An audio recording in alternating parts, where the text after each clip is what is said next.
ಊರೇ ಹೆತ್ತ ಮಗ ನಿಂದು ಎಂಥ ತ್ಯಾಗ, ನೀನು ನಮ್ಮ ಪಾಲಿಗೆ ಎಂದು ದೇವ್ರಯ್ಯ. ಕೊಡಲಿ ಏಟ ತಿಂದು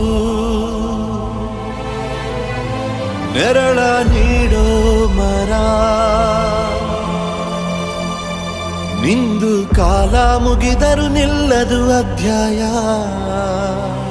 ಪುಣ್ಯಾತ್ಮ ಪುಣ್ಯಾತ್ಮ ನೀನಯ್ಯ ಪುಣ್ಯಾತ್ಮ.